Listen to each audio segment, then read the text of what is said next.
Well, can we all... You've had your chance to talk. According to my watch, it's my turn now. I want to welcome all of you. It's a pleasure to get together and to continue our exploration of the Bible. First of all, I'd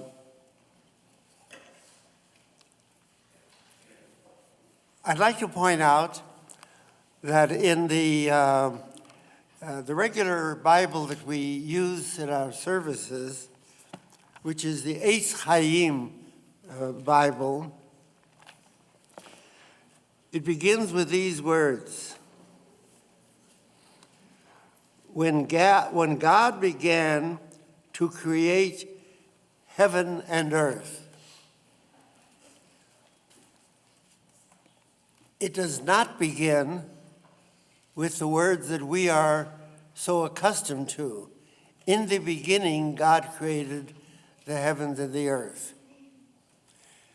Now, in our text, Christine Hayes makes quite a big point of that. And she indicates and provides in the text her translation, which is exactly what we find in the Eitz Chaim. What's the big difference? Why is that important?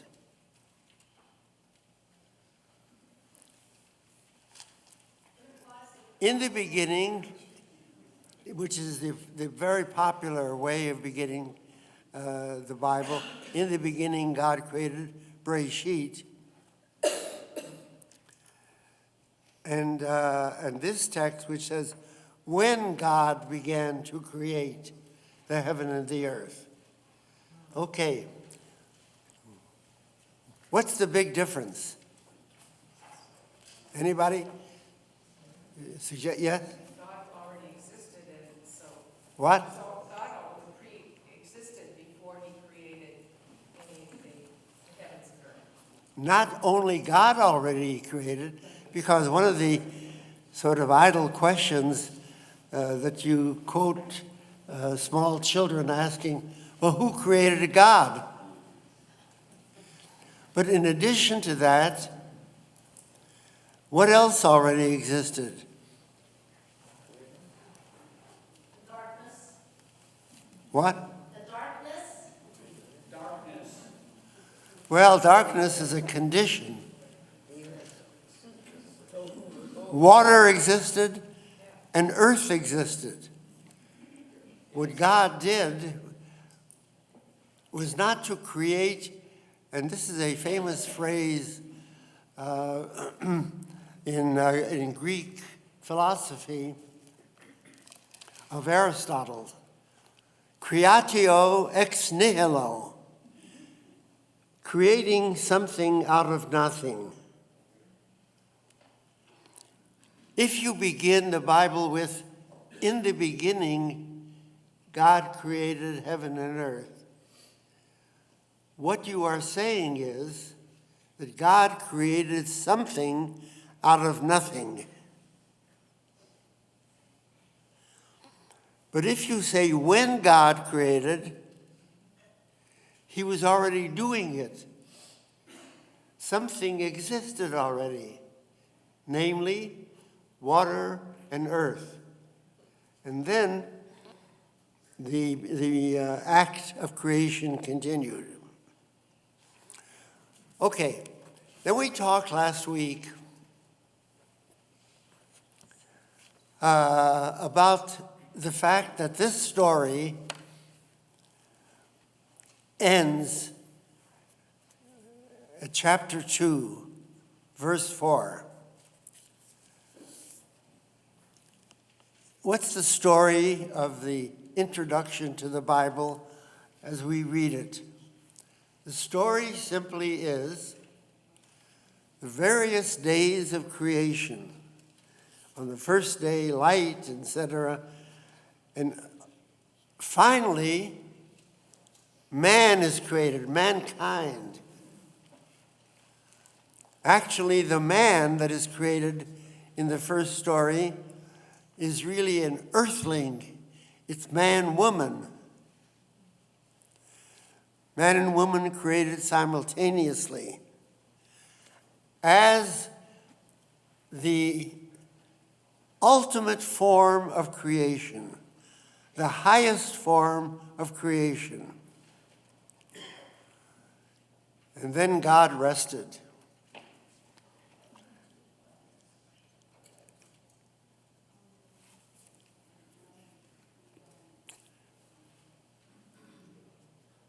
There's no talk there about Garden of Eden or of man and woman, Adam and Eve, or anything. That's the end of that story. And then when we come to chapter 2, verse 4, as I pointed out,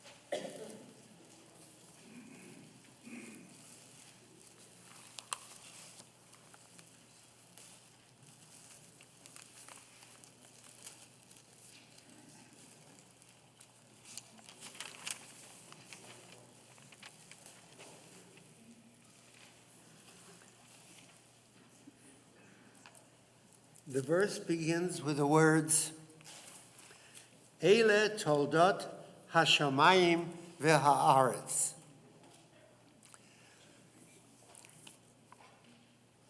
This is the history. Toldot is history, generations.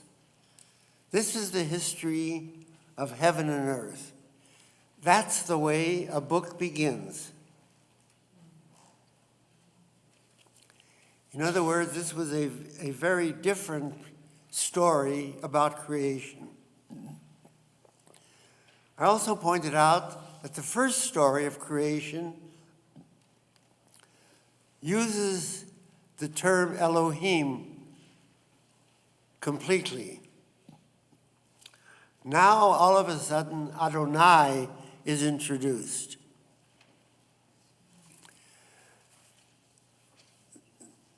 The form of Elohim and Adonai as words for gods are very different from each other. Elohim, you remember, comes from the Canaanite term for God, El or Elohim.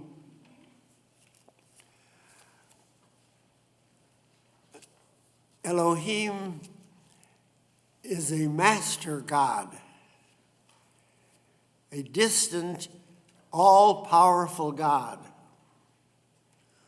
who, as in the first version of the introduction, creates heaven and earth. How does he create it? In every instance, by saying, let there be. That's all he has to do. And it was. This is an extraordinarily powerful God whose word creates. Adonai is very different. The Adonai that we talk about here in this second version, Eile toldot hashamayim v'ha'aretz. And it goes on to say, Biyom asot Adonai, on the day that Yahweh, Adonai, created.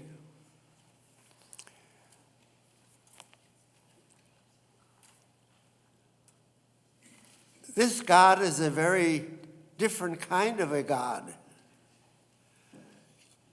In the first version, How was Adam and Eve, the earthling, created? In the same way that everything else was created. Let there be.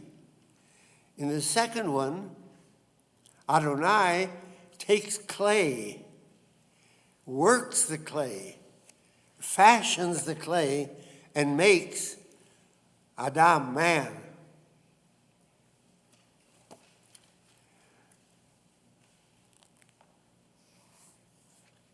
He places man in the Garden of Eden, which makes life perfect, ideal. Nobody has to work. All you have to do is just to collect food from the earth. Ideally, man is a vegan. There's no killing of any kind, animals or human beings. He only, and we talked about this a lot last week, he only tells him that there are two trees that he cannot eat from, the tree of knowledge of good and evil, and the tree of life, of eternal life. Pointed out that in none of the contemporary literature of the ancient world, mainly in Babylonia or in Egypt, there is never any reference to anything like a tree of knowledge of good and evil. Totally absent. But the idea of a tree of life is widely found. And we're going to talk about the Epic of Gilgamesh, which illustrates that.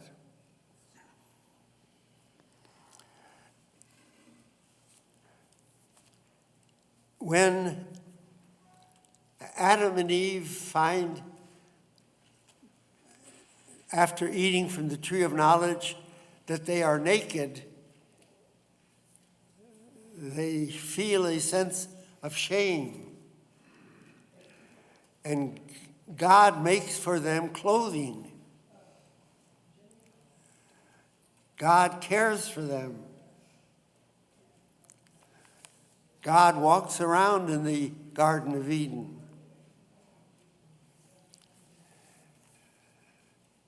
And then eventually mankind is driven out of the Garden of Eden because suddenly, as the text puts it, suddenly God says to himself, what am I going to do if they eat from the tree of life? I'm going to be stuck with man forever. He'll never die. So God expels mankind from the Garden of Eden to prevent man from eating of the tree of life. So man has made a choice between, and I love this phrase of Christine Hayes, man has made a choice between morality and mortality. You're either going to live a moral life or have immortal life. And it's more important for the Jew to adopt a life of morality than to achieve immortality. It's a price you pay. So basically the story ends when mankind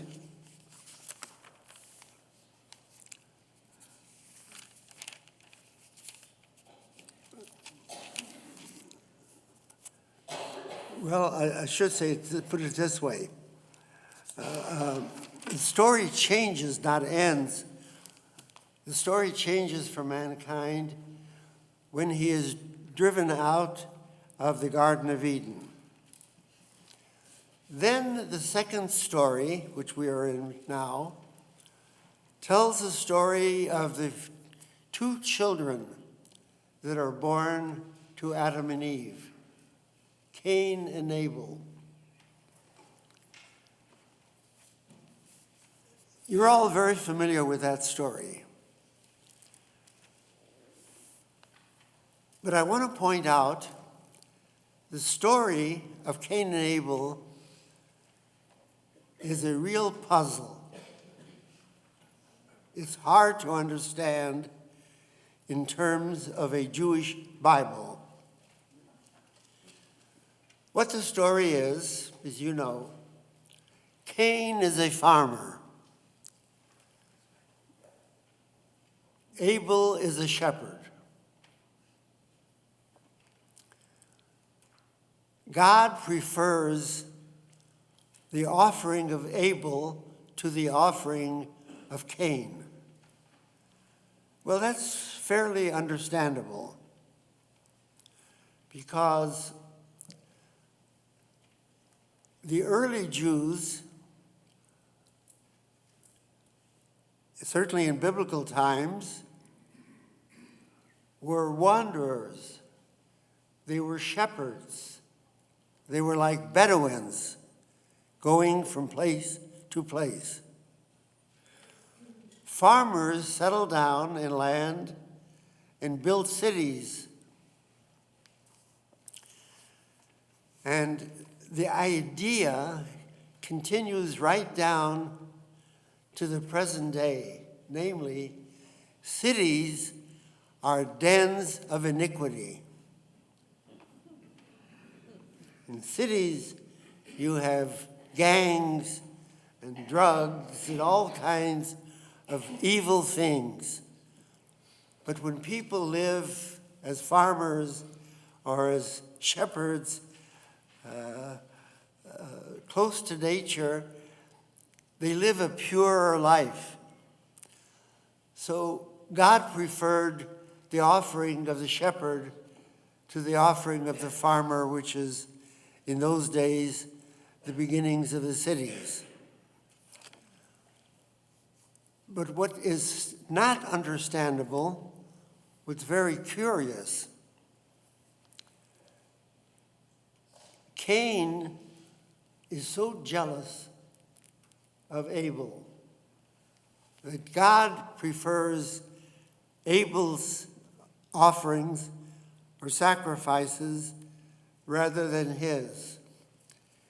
And like an angry, jealous person, he kills his brother,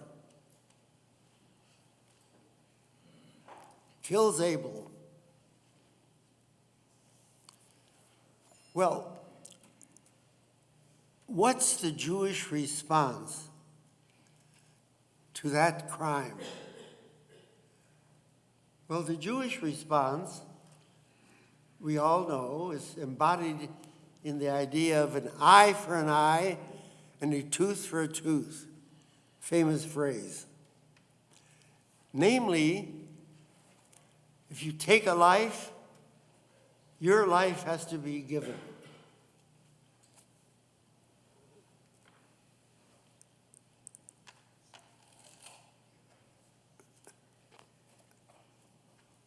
The concept of the death penalty for murder is very clearly within the framework of Jewish law, biblical law. There's even a whole section in the Bible about protection for somebody who accidentally kills someone else. Normally, anybody who kills anyone else would be put to death by the court. But in the Bible, they established cities of refuge. 6 cities 3 on one side of the Jordan and 3 on the other. So that if a person accidentally causes the death of another person, he can come to the city of refuge and his life would be spared. But otherwise, murder, which is one of the 10 Commandments, thou shalt not murder. It is not thou shalt not kill, but thou shalt not murder intentionally. Well, Cain murdered Abel intentionally out of jealousy.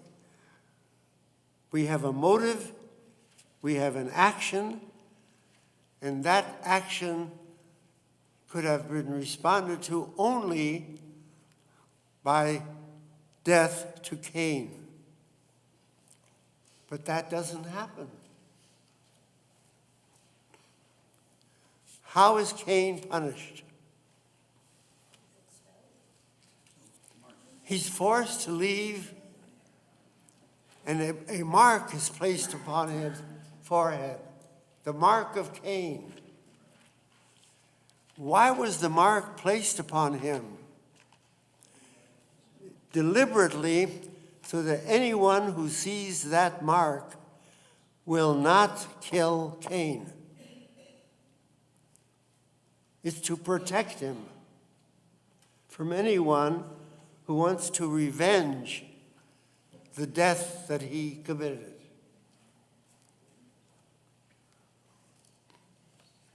Is that how you treat a murderer?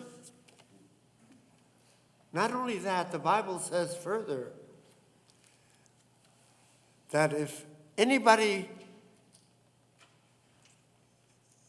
kills Cain, that he will be punished sevenfold or over. I don't know how you can pay seven times as much for a life. But the idea being that Cain goes free under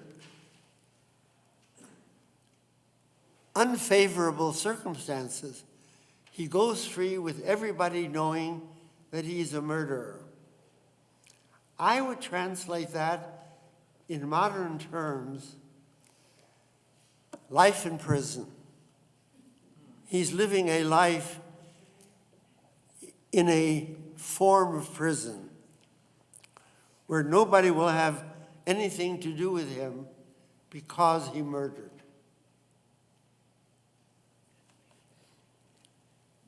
But it's very clear, as we read the rest of the Bible, that approach to a murderer was not followed in Jewish law. But it is followed in this story of Cain and Abel following the expulsion from the Garden of Eden.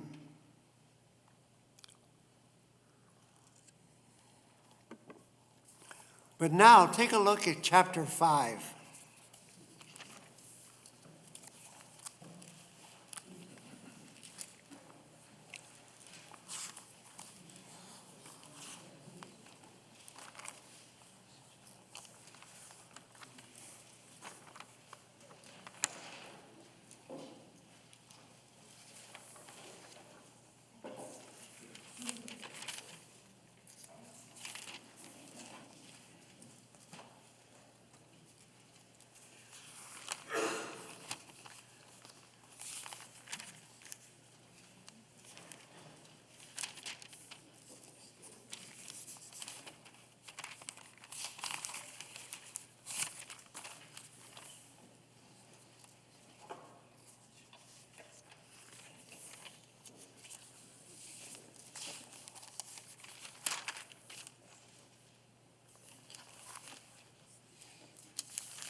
Okay. Chapter 5. In the Hebrew, Zeh Sefer Toldot Adam B'yom bara Elohim Adam b'dmut Elohim asa oto.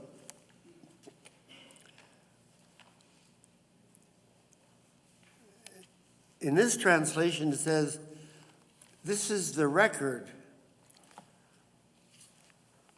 But I think everybody here knows what the word sefer means, and we don't usually translate it as record. How do we translate the word sefer? A book. Sefer Torah is the book of the Torah. So this chapter 5 begins with the words, Zeh Sefer, this is the book of the Toldot Adam, of the generations of Adam.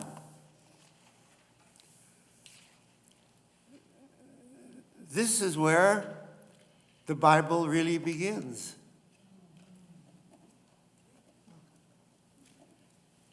Now, from here on, we have a constant succession of generations, all the way to the end of the Bible.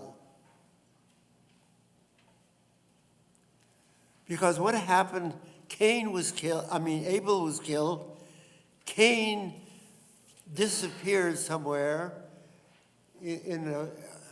of all places, the land of Nod, N-O-D.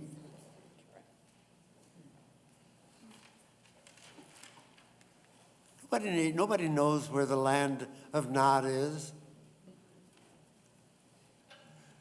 It's somewhere. He's gone. We don't know anything about his family any further. So this is where it begins. So,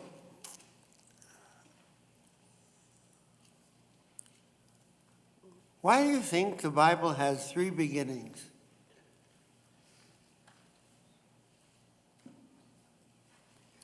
It all comes, as we know now, from the notion called the documentary theory, that the Bible is generally, no scholars really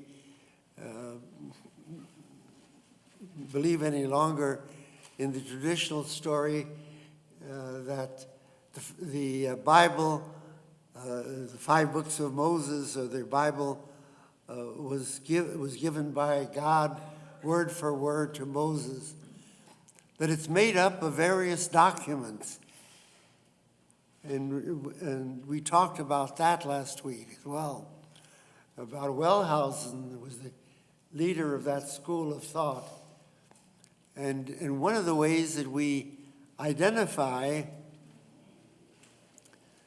the various documents is by whether they use the word Elohim or Yahweh for God. I'll give you another example later on today. So anyway, you have all of these documents, and then eventually someone or some group of people put it all together in the Bible. They canonized the Bible. So just thinking to myself, here you have 3 different texts that were found. Each one began with the words,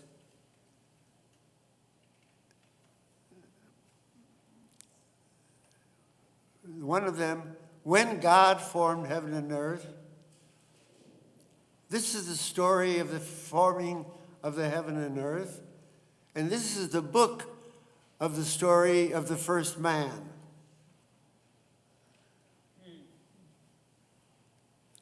Three different ways of studying the Bible. To me, the answer seems to be clearly, it depends on what you thought was most important. Now, I made an allusion to that last week.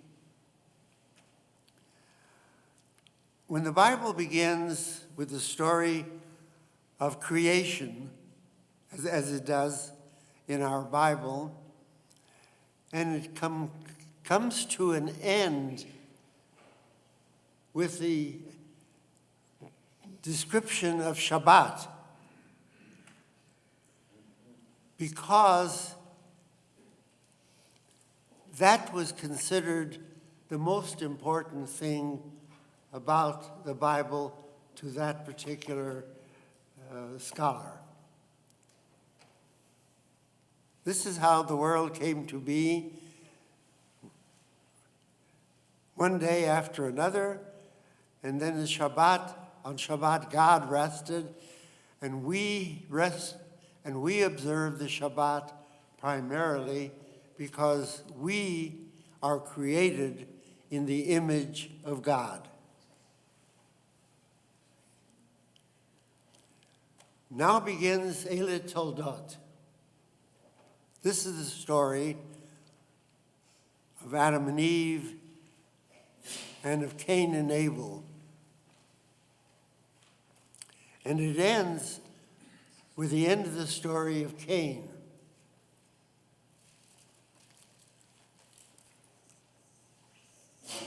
Now, whoever put that at the beginning of the Bible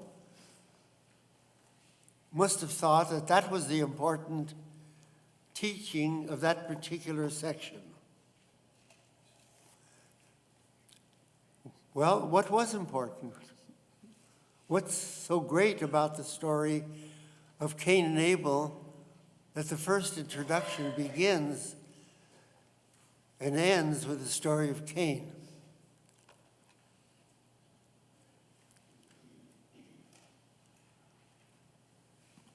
Why is that important? Justice. Well, it's obviously important because we're dealing with that topic today. Namely,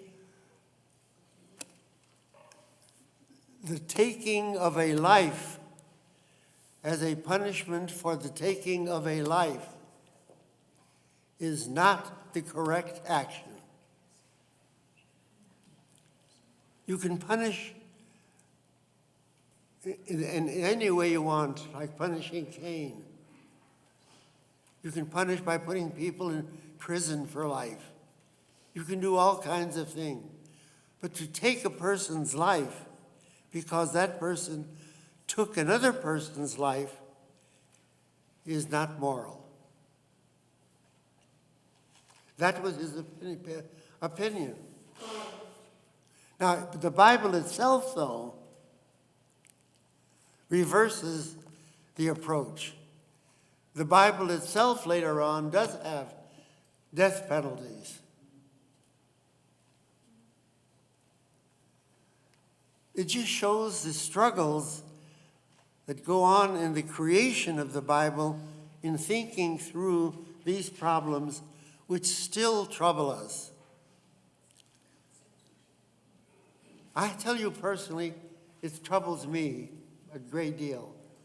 I remember when I went down to Salem to participate in a rally against the death penalty. And I felt very strongly about that. But I have to admit, there have been so many occasions since then when I was absolutely in favor of the death penalty. I was in favor of it, and yet I felt there was something wrong with the way I was feeling. And I don't think that I was alone in that regard.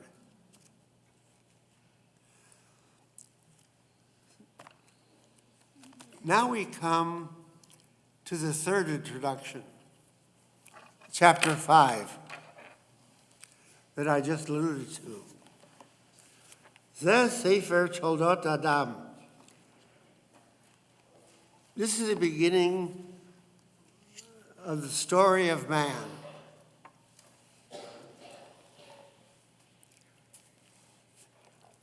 You know, it's interesting, I'll point out, one of the ways in which the Bible, the commentators on the Bible early on made this statements. The Bible begins with the letter Bet, right? You know how a bet is formed?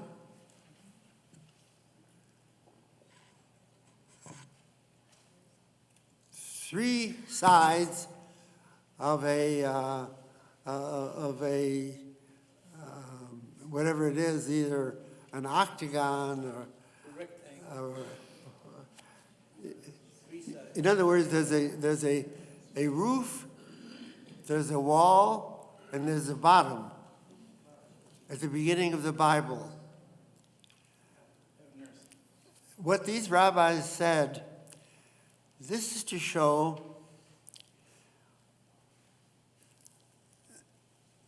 that what the Bible is really about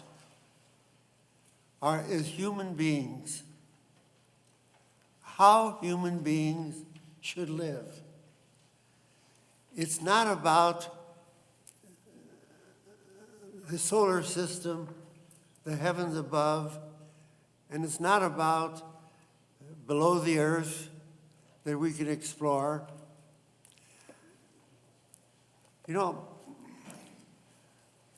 I had an interesting conversation just the other day with someone who said he remembers that some years back, a statement was made that one of the greatest mistakes that the world made in recent years was embarking upon a space program.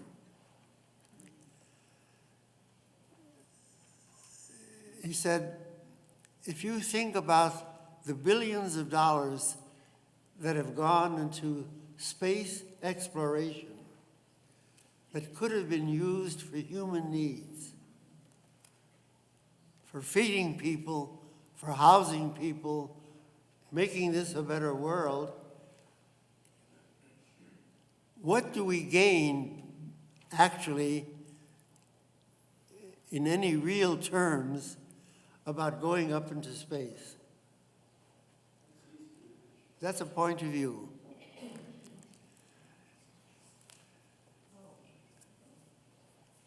And what the rabbi said about the use of bet is in that same vein. Namely, the purpose of learning should be to improve life. Now, I've been trying to figure out how my life has been improved by the fact that Neil Armstrong walked on the moon. Yes? What? With the noise stops. Oh. Please use the microphone. Okay. The knowledge and the Torah's knowledge is really based on, should be focused upon human beings and what they've accomplished and what they should be accomplishing and what they should be striving for. In other words, if the Bible really began with chapter 5, the Sefer Toldot Adam, and the first child that was born was not Cain or Abel, but Seth, and that all human beings are descended from Seth. The rest of the Bible follows. Now, what follows is another interesting observation that Christine Hayes makes to the substance of the Bible. And that is the story of Noah. Now, after Seth, we had generations of mankind. We have all these long-lived ancient people like Methuselah and so on, until we come to Noah. By the time we come to Noah, the Bible comes to the conclusion, and it says so almost specifically. God said to himself, I made a terrible mistake. Now that in itself is remarkable. Does God make mistakes? Isn't what God does always perfect?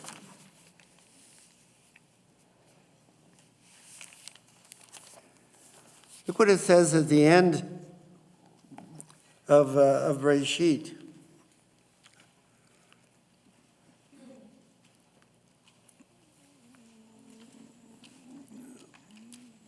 The Lord saw how great was man's wickedness on earth, and how every plan devised by his mind was nothing but evil all the time. And the Lord regretted that he had made man on earth, and his heart was saddened. The whole thing failed. Why did it fail? Because this man that God had created, mankind, had eaten from the tree of knowledge. And when you know the difference between good and evil, and you have free choice, this man chose consistently to do evil.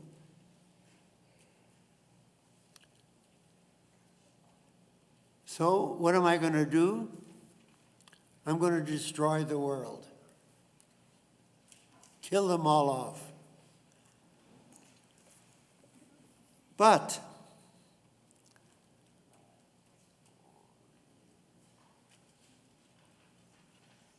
there was one fly in the ointment. To kill everybody off by this great flood, he could do. But somehow or other, there was one oddball, Noah, who was good. Now, I want to contrast that with the story of the Bible of Sodom and Gomorrah. Remember in the story of Sodom and Gomorrah,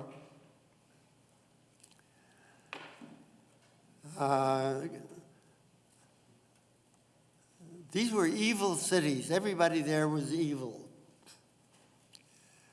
And God wanted to destroy them.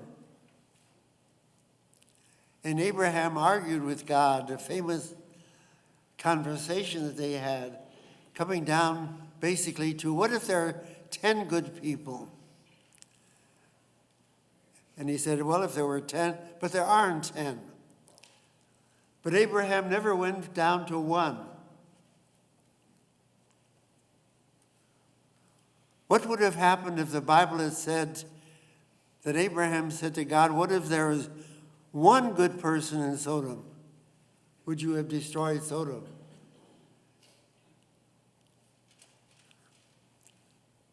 I'll never know why Abraham didn't want to pin God down on that, because this is what happened with Noah.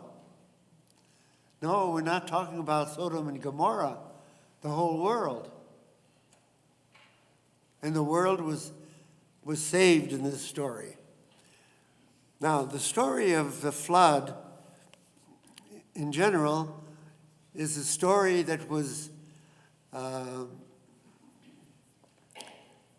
very well known in the ancient world. In the Epic of Gilgamesh, which the book tells you the whole story of the Epic of Gilgamesh. Essentially, Gilgamesh is a king of in Babylonia, ancient Babylonia, the king of Uruk.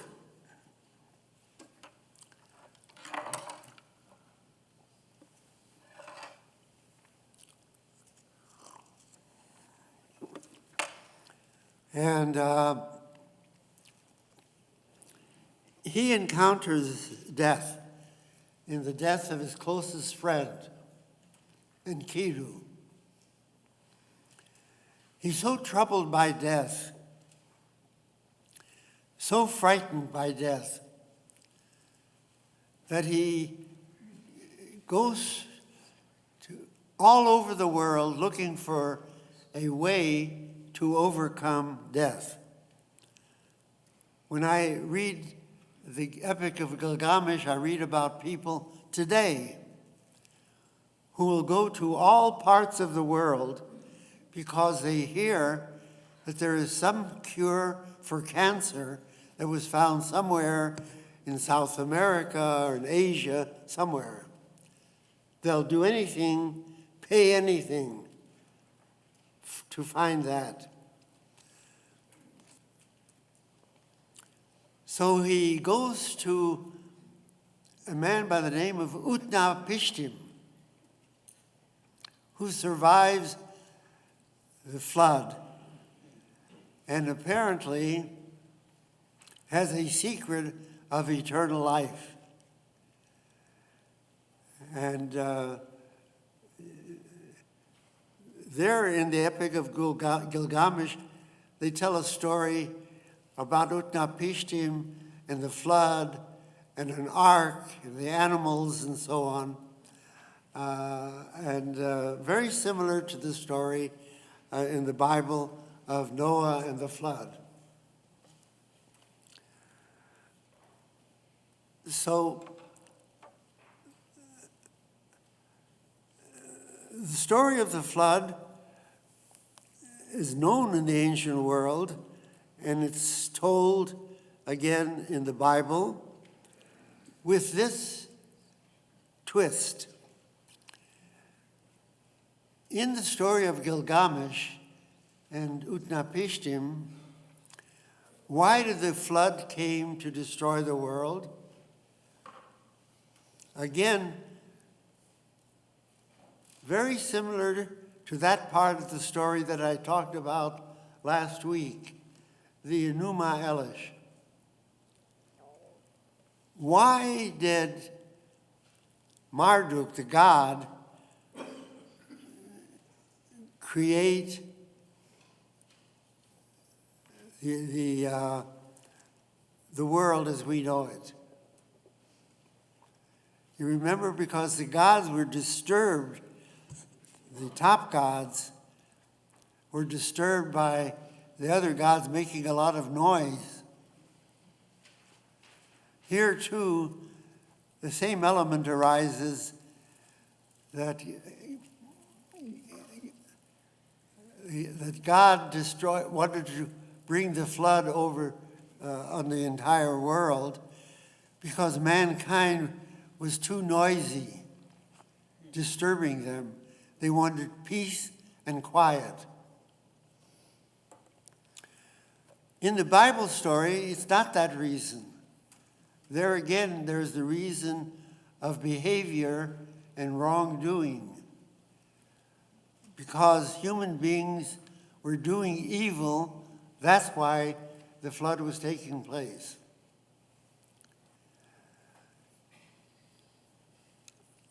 But even in the flood story in the Bible,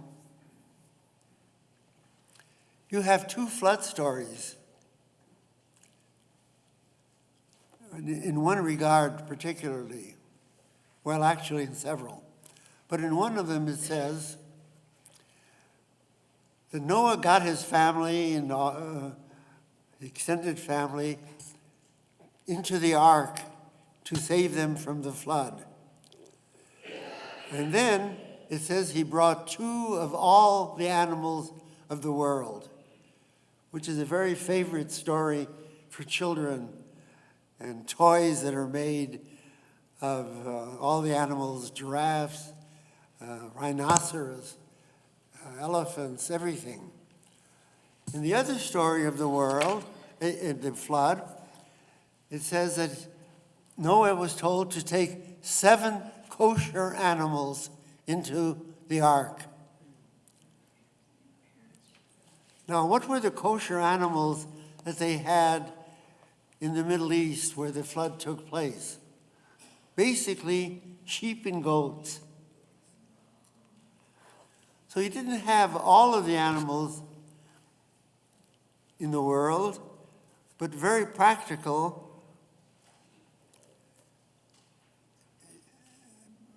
Sheep and goats were brought into the ark for what purpose? What? Sacrifice? To provide food. Food. Food.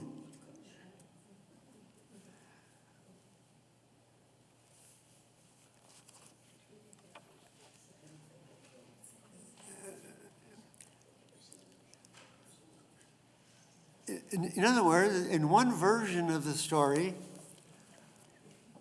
the ark was like a zoo.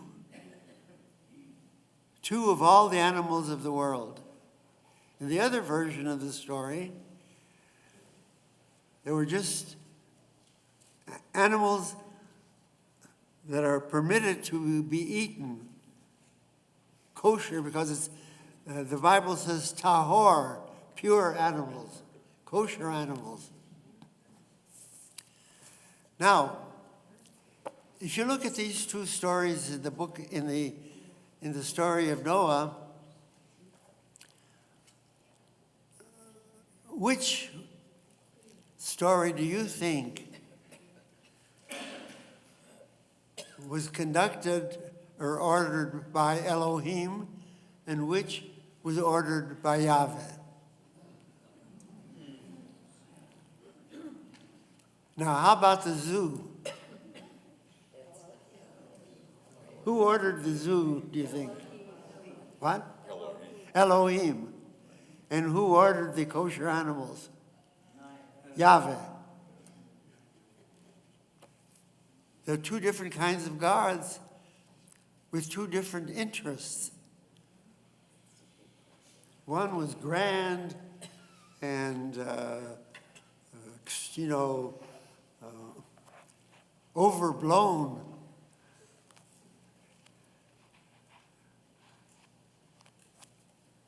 You know, they did have zoos in the ancient world that the kings created just for amusement. But Yahweh was not the God for kings, was essentially the God for human beings. And the same God that created Adam out of clay told Noah to bring 7 kosher animals into the ark. So these are little insights into the Bible that really help us to understand these stories. They're not just stories. Stories emanate from authors, writers who want to convey a message. And then our job is to discover and extract the message from the text. So,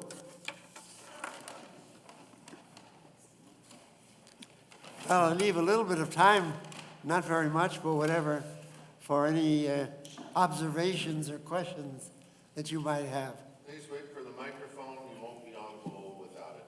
What? Please, everybody, wait for the microphone. Microphone Oh, is okay. ready. It It's is. not on. It is on. It is on. Ed says it's on. It is on. No, who can't hear me? Ah. Fred, can you hear me?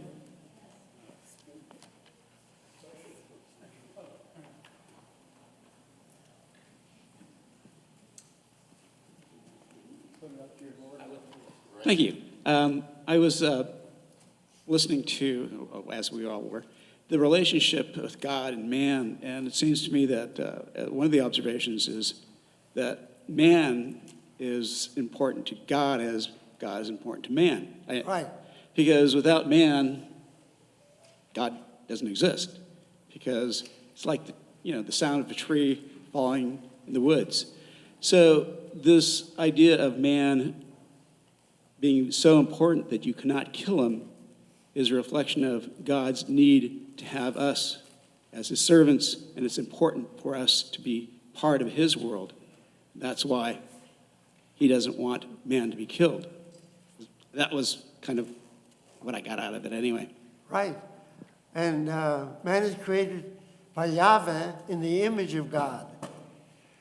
And just as God serves humankind, man has to serve humankind. Yeah.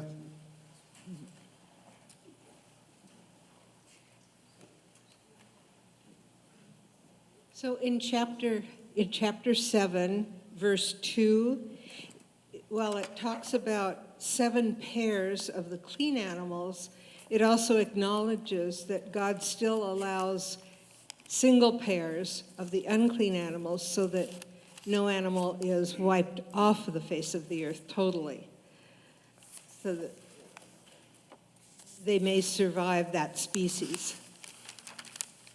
So what's your question, Sherry? Just an observation, Rabbi. What? An observation about maintaining the species of even the unclean animals. He still allowed 1 pair of each of the unclean animals and 7 pairs of the clean animals. So no species was wiped out totally. Well, one thing that I should point out too, in the Garden of Eden, man was limited, as I mentioned before, to vegetarian food. When the flood took place, when God saw that the man that he had created turned out to be so evil, and God basically started all over again with Noah. God, and I think Christine Hayes makes this comment. I think she used the words, God recalibrated. Remember that term? Recalibrated. There was a big shift in God's thinking.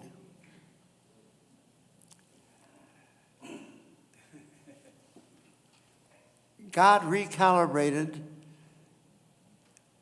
and rethought the nature of this man that God had created that proved to be so bad.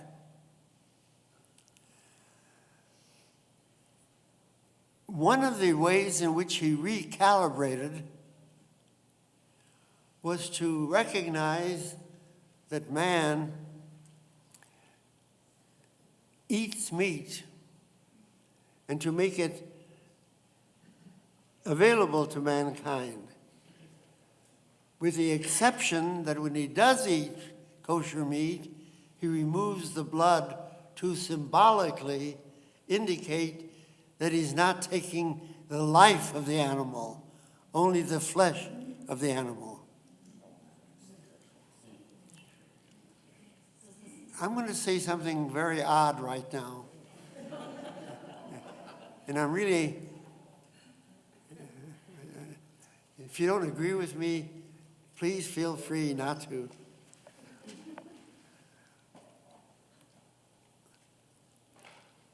I think today the Roman Catholic Church is recalibrating.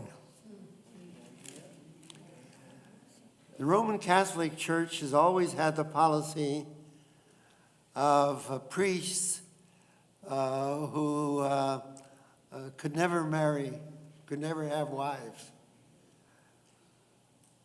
In the light of what's going on, of the enormous damage that has been done to so many thousands and thousands of children by Roman Catholic priests, that it's created a crisis in the Roman Catholic Church.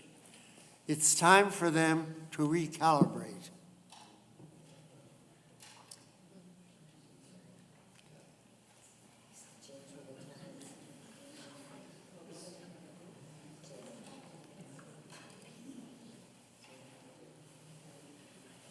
So, given everything that you've said, if there are two definitions or views of God, wouldn't you say that man's recalibrated God in the two different stories you've talked about? Well, I indicated that one of the interesting things about this whole business is that so much of it can be traced by the document that's being used. Yes, I'm not saying that the authors of those documents recalibrated or didn't, but they did reflect very often opposing points of view. So we can find in the Bible conservative points of view and liberal points of view. And that's part of the Bible. You can find proof for conservatism and proof for liberalism in the Bible. And stand on good ground on either one. Not that it makes life easier.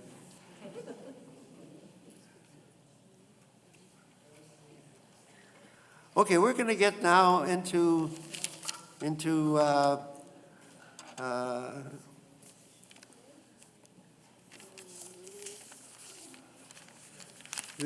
really the story of the Jewish people.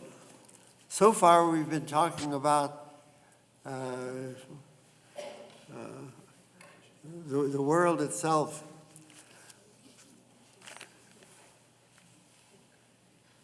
Can I just take a couple of minutes?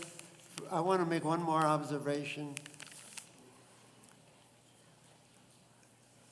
One of the things that Cynthia Hayes does that's very helpful to us, you find there a list of the Noahide laws, the laws that God gave to Noah. There were 7 of them.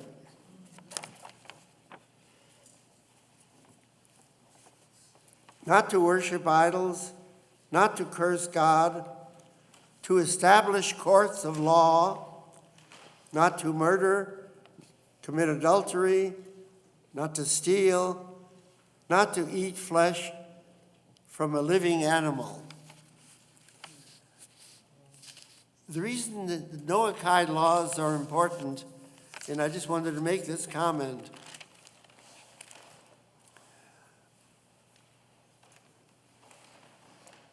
when it comes to law, it's always been assumed that the law is the law of the land. Who makes laws? Governments make laws. Who made Jewish laws? The Jewish government, originally led by Moses. It's only in modern times that we began to recognize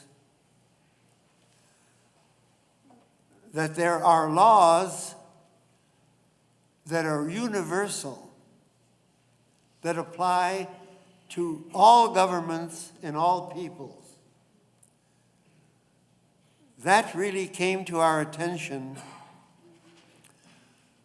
with the Nuremberg trial, when all of the crimes committed by the Nazi government were judged in a universal court, even though all of the murders that they committed, of the millions of Jews and others, were done legally. They were done by the government. They were crimes. Noahide laws is the first example in all of history where laws were indicated how all human beings should act. And they might ask the question, who is Moses to tell us how to behave? In the same way that the Nazis could claim, who are you to say that we violated the law? We created our laws.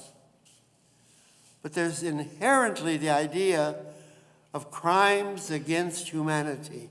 And what is listed here is what they regarded as crimes against humanity. It's such an important notion that we ought to take with us. Anyway, thank you so much for your patience.